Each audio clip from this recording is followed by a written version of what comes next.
Hello, Lisa here. Welcome back to my channel and welcome to this video response, this VR, to Candy, Soul, and Soil's hashtag top 10 curiosity decks. Oh my gosh, so I'm doing this kind of impromptu and I was like, let me just think about, the decks I have in my personal library of decks that feels like they could be in somebody's curiosity cabinet. And I think I'm kind of going for things that feel really different or somehow quirky in their own way, or specifically very, very unique in what I have available to me to work with. So I have these in no particular order. I am just going to jump right in. The very first one that comes to mind when I think of a curiosity cabinet deck, and this is not its permanent bag home, it's in a borrowed bag home, but that is the Tildwick Tarot. This is actually the first edition, and I still remember how it felt when I saw this on a shelf at a local vendor's booth at Northwest Tarot Symposium. To me, is this totally upside down? It's totally upside down. Let's try that again. So to me, this deck is literally the kind of thing, it represents the sort of spaces you might even expect to find a curiosity cabinet, a cabinet of curiosities. It's like these, almost like, it's got this like abandoned castle vibe to it. You sort of feel like you're wandering through these rooms and these spaces. It's incredibly unique. I've still never ever seen another deck that gives me the feelings that this one does, that feels like a tour through a space in this way. And I just really, really treasure this deck. I think it's beautifully produced. And I'm pretty sure you can still get this. I will have links to every deck that I talk about in the description box down below. But this is just really, really special and unique. And I feel like there's so much room to like roam with your intuition with this deck.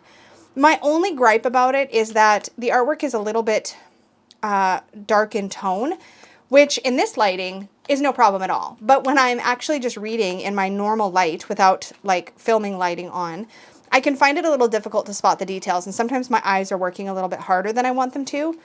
But it has never been something that I was like, okay, well, that's a thing that would make me trade or rehome this deck. It just feels incredibly special and unique. So I love the Tildwick Tarot. I think it's perfect for this tag, and I couldn't imagine having, like, not having it in this list of curiosity decks.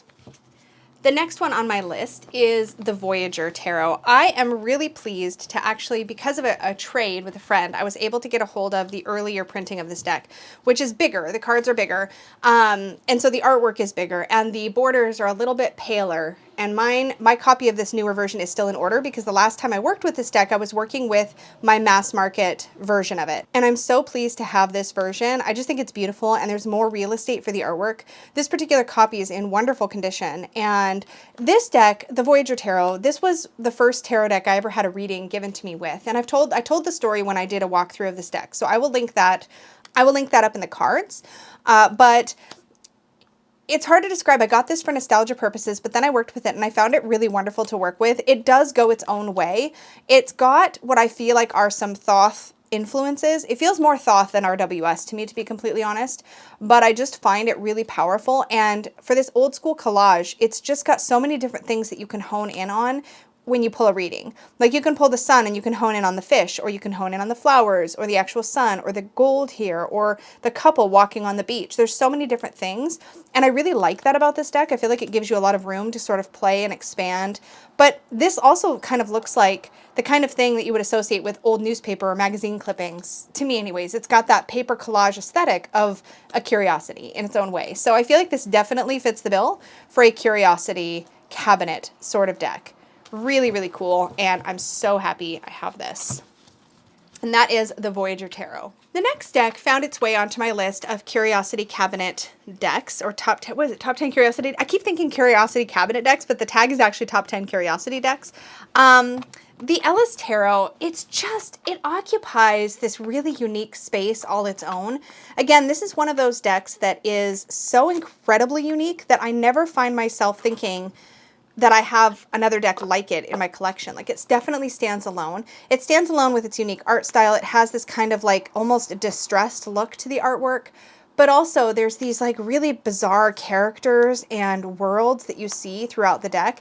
It doesn't shy away from darkness, but it also doesn't shy away from light and joy either. So it feels incredibly neutral and balanced, but in this really magical fantasy novel kind of way that I think is really cool and unique. So I feel like if I was to like have a display case of some of my most unique decks, this would have to sit there, because again, this is just something, it's so intelligently illustrated, and the choices in the artwork are so thoughtful and considerate to the symbology and the esoteric meaning of the cards, and I love that about it. Like, this world card is just, I could just talk for an hour about this world card. And in fact, when I did my walkthrough of this deck, it ended up being quite the deep dive, because there's just so much to see and to say about all of the artwork. So yeah, that is the Ellis deck. Now this one, the editions keep changing, so I won't speak to the cardstock or anything like that, because there's been all kinds of different cardstock options. I think there's been a version with borders. Don't quote me on that, but I think there's certainly been versions of different sizes. My copy is the 5th edition, and I've had it for some time. But I think, and yeah, I think the backings also change with some of the editions, but I really enjoy this deck, and it is definitely a curiosity. Next up was one of the first decks I thought about. I mean, I feel like several of these came to mind immediately, and that is the Enchanted Tarot. So this is a deck by Amy Zerner and Monty Farber.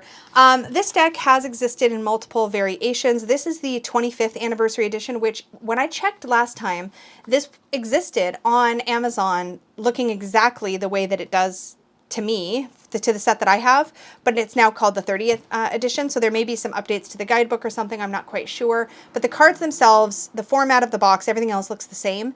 This deck has such a really cool layered and textured aesthetic. It's, again, a deck that I feel like I can sink into. I think it's interesting that when I think of Curiosity cabinet style decks, I'm often thinking of decks that have a quirky art style, or have collage or layers, or just something about them that makes them stand apart from a simply illustrated deck. In fact, in that way, I think that the Ellis deck is probably the smoothest, I don't know how else to describe it, the most crisply illustrated of all the decks that I'm going to show, with maybe, there might be one exception to that. But I love all of the fabric and the embroidery and all the amazing detail in these cards. You can tell that there a lot of thought and heart went into it. You can also see shades of playing card, I feel like, in these cards. And also the guidebook for this deck is incredible. The fact that you can still get this mass market, I think, is just so cool. So yeah, it's definitely one that I'm pleased to have. I don't reach for it a ton. I find that the cards are a bit unwieldy. They're quite like tall, as you can see, but there's nothing, again, nothing else like it in my collection. There's nothing else that really stands up next to it. The closest deck in kind of feeling that I could think of would be probably the Textured Tarot, but between the two, this one is so much more vintage feeling, kind of old world feeling, because the Textured Tarot is actually quite modern in its aesthetic. But I mean, like, look at the Six of Swords with the clouds and the rainbow. And it's just really, I just feel like I could touch all of it and feel literally different textures under my fingers with this particular deck. This feels more textured to me than the Textured Tarot, funny enough, just because there's so much fabric and detail in the fabric in this one. So yeah, that is the Enchanted Tarot. The next deck that I want to share with you, that I think is really something that could fit well in a cabinet of curiosities, is the Earthbound Oracle by Skull Garden. This is one of those things. Part of me really still wants the Wooden Tarot. I've sort of talked myself out of it for the time being, but this is the Oracle deck by the creator of the Wooden Tarot. And this feels so much like it could be filled with artwork that's tucked into the corners of a cabinet. You know what I mean? It's got that sort of found object sort of feeling to it. Bits of nature combined with just artifacts and things. We've got the skull here, the inkwell with the quill. There's things here that are so surreal, and then things here that feel like they came right out of our real world. I love this deck. I find it really intensely readable. I find that I get a lot from it intuitively, and it pairs well when I need an earthier or more, I don't know, not heavy, an earthier or more grounded or more serious kind of oracle deck to pair. It works really well next to nature and animal decks, in my opinion. This stands up very nicely next to the Brady Tarot. It's just a really great all-rounder kind of deck. I love, well, that's not the one. There's another one in here. I just love the combination. of obfuscate and illuminate.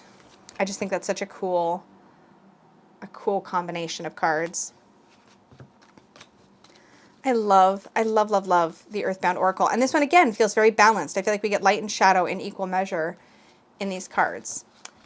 That is the Earthbound Oracle. Next up, a very, very special deck in my collection. This one's also waiting its forever bag home, which is going to match fabric to the Bonefire Tarot. But this is the Weird of Sarah Howard. I'm going to just take these info cards out so they don't get mixed up with the rest of the cards. This is a really special little oracle deck, and it's based on the playing cards. So there are shades of playing card divination and tarot and numerology throughout these cards in a really, really cool way. But even without that, because there's these little playing card insets in the lower right-hand corner, so you know what the playing card association is with every single one. Even without that, the keywords are very expansive, and the artwork is so heavenly, like you can just sink right into it. But you can see, hopefully, the quirk. This feels like the kind of deck that, like, could just be tucked into a corner. I keep picturing this, like, cabinet with all these nooks and crannies, little hidden drawers and things where decks like this could live. And that's what it makes me think of. It doesn't feel strictly modern. Although the clothing is certainly more modern in this deck than in others, it's got this kind of timeless quality to it and mystery to it. It just feels so universal in its quirk and its uniqueness. Uniqueness, is that a word? Yeah, that's a word. The Weird of Sarah Howard. Love this one. The next two decks exist as a pair, and they are the Mystic Masters Tarot and the Pear Tree Oracle, both by the lovely Danny Mystic. These have such a magical feel, and I mean, this is exactly what I mean when I say that decks with a quirkier art style just feel so perfect for this tag. Again, this old master's art with these layers of paint and paint splotches and this elemental magical vibe that this deck has. It feels like it connects definitely to another time and another place, but it has this artistic quality of, again, quirk and uniqueness, and it has its own voice. And I think if I could say one thing about all the decks in the list that I'm sharing with you today, it's that each one has its own distinct voice. Such a wonderful curiosity deck. And I'm really drawn to use this a lot in my magical practice. I think because Danny feels like such a magical human being, and I connect her magical energy with this deck pretty strongly in my mind, but it also has this old world magical feel to it. Again, this is something that I feel like transports me in a particular way, and I love that about it. Danny's Pear Tree Court also feels like such a cool piece of time. These Victorian fashion plates with their expansive keywords, and it's, again, this much like the Weird of Sarah Howard, feels like you could just pull it out and start throwing cards and reading for people. Like, it has this very divinatory vibe beyond what a typical oracle deck does. But again, there's a sense of it taking me to a particular time and connecting me. It makes me feel the way I think I would feel pouring through somebody's grandmother's old hope chest or something. I don't know how else to describe the vibe, but it definitely gives me that curiosity cabinet feeling. But these I counted as one. I know it's kind of cheating, but to me, these both qualify as curiosity cabinet decks. This is the Pear Tree Oracle and the Mystic Masters. Next up, the Corta de Tarocchi. How could I ever not include this in a tag like this? I mean, Curiosity Cabinet, hello. This deck feels so old in my hands in the coolest way. This feels like if somebody were to stumble upon this in a time capsule, I don't think there's any way they would place it in the modern time other than the fact that, like, there's probably paperwork in the box that would tip them off. It's got this quirky medieval feel. It is a modern deck, but it's made in a medieval aesthetic, right? It's got so much playfulness and humor kind of tucked away in the artwork. Like, what is that on his shoulder? It literally, to me, looks a little bit like a red rubber duck. I think it's just part of his cloak, but, like, I just see funny things in this art sometimes. But you can see, hopefully, how it has that quirky, okay, quirky is my word of the video, y'all. I don't know what other, I'm struggling with vocabulary here.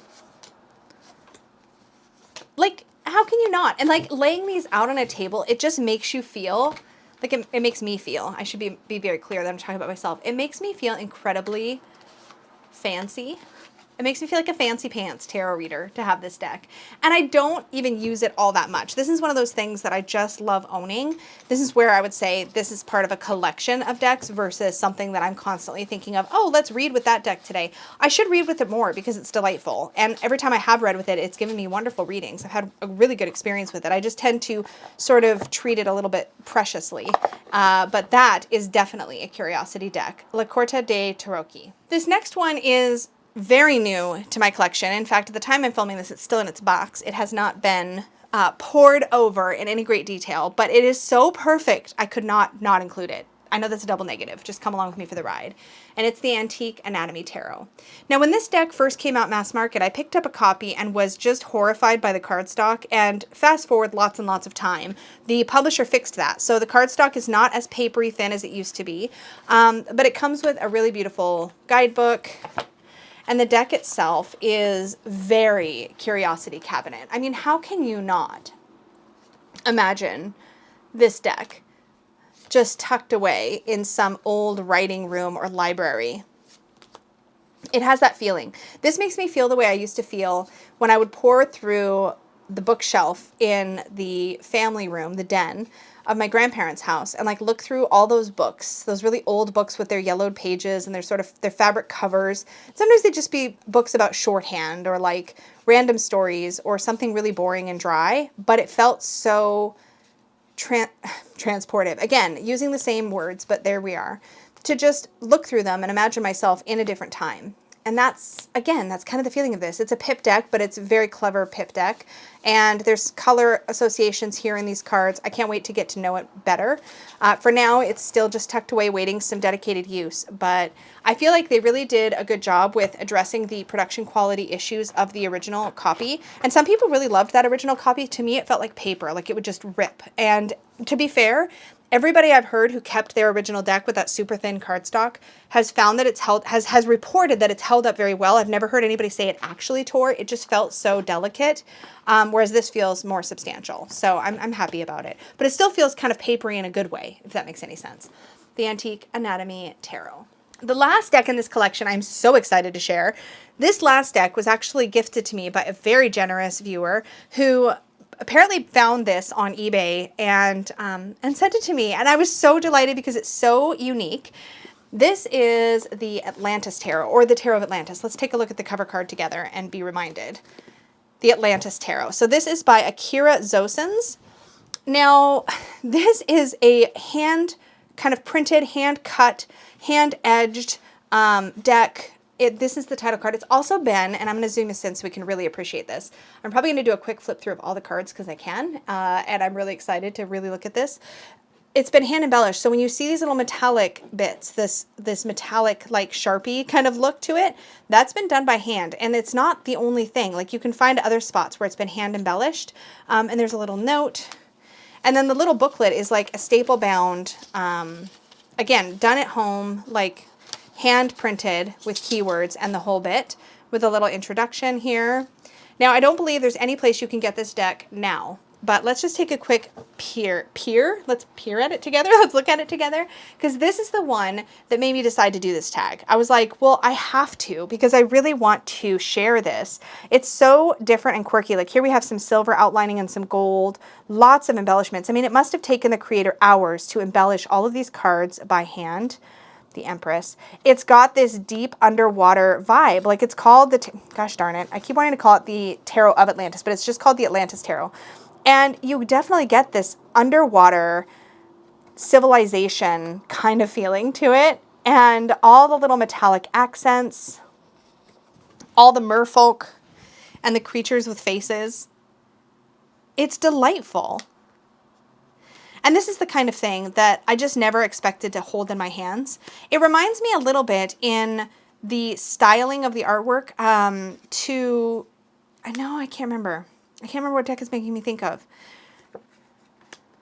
The backs are all, like, they're not uniform, but there's so much color to it. And I love all these little metallic, I really love the metallic accents. I love this, like, angry crab down here. There's so much. I mean, again, it must have taken this creator so long to put this together. And the person who sent this, again, thank you, you know who you are. The person who sent this said that there was only 2 copies and at the time that they got it, and they scooped it up and sent me one and sent another the other. And I just thought that was so cool. It's motorcycle season. It's our first warm day in a while here, so if you hear a motorcycle in the background, that's what's happening. But like, look at this. This is the 6 of Wands. She's clearly triumphant here. She's sitting on her clamshell. She's holding her wand. I mean, all these like little metallic sparkles all through the deck. I really can't wait to shuffle it. It feels, the cardstock feels really thin, but it feels smooth. It doesn't feel, it's hard to describe. It doesn't feel, it actually kind of reminds me of if the original Antique Anatomy Tarot cardstock that I was just complaining about, it actually kind of reminds me of that, if that was smoother and felt more bendy and less tender. I don't know if I'm finding the right words at all. I feel like I'm tripping a lot over what I'm trying to say today, but I'm really eager to get to the cup suit. Look at that King of Wands. There we are. I love it. This is really a fun deck. And again, super unique.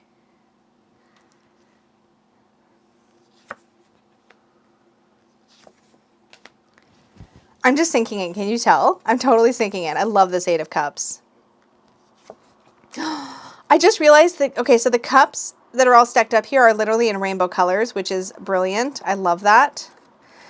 Seeing it in this bright lighting, I'm really seeing just how many little hand embellishments were done to the artwork. It's just insane. If you, you know what this feels like to me? It feels like if you've seen Carol Hertzer's work, it's like my Carol Hertzer deck. It's all watery and lovely, but it's got that hand-touched feeling.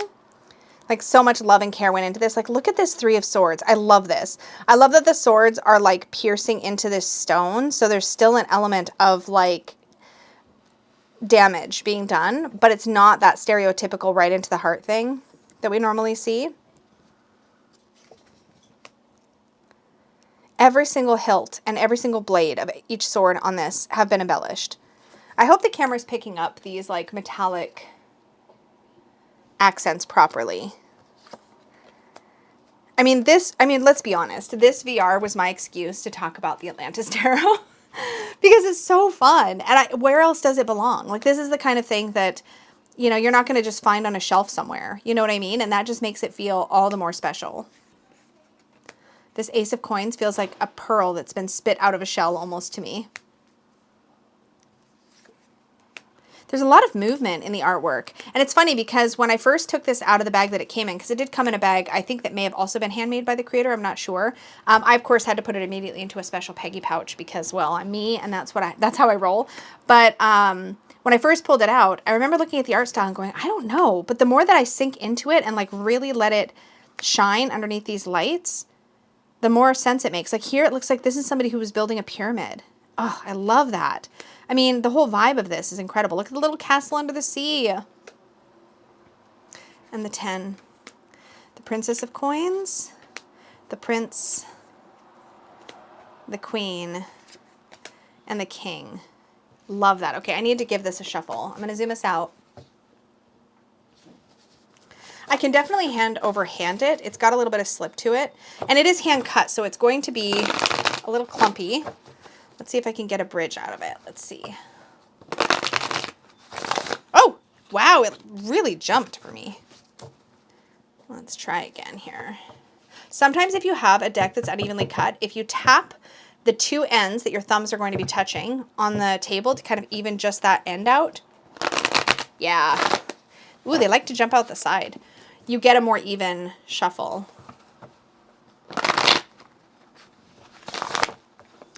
All right, I'm going to split this. It doesn't feel delicate. Like, it feels thin, but it doesn't feel fragile. Let's zoom in and just pull 3 cards and see what it looks like on the table. The Hierophant, the Prince of Swords, and the Princess of Swords. I love the directionality we get in these cards too. That is beautiful. Such fun. I am so excited to play with this. So that is the Atlantis Tarot. And that is the last deck I am sharing as part of my VR to top 10 curiosity decks. I'm going to slide this back into its very special case here.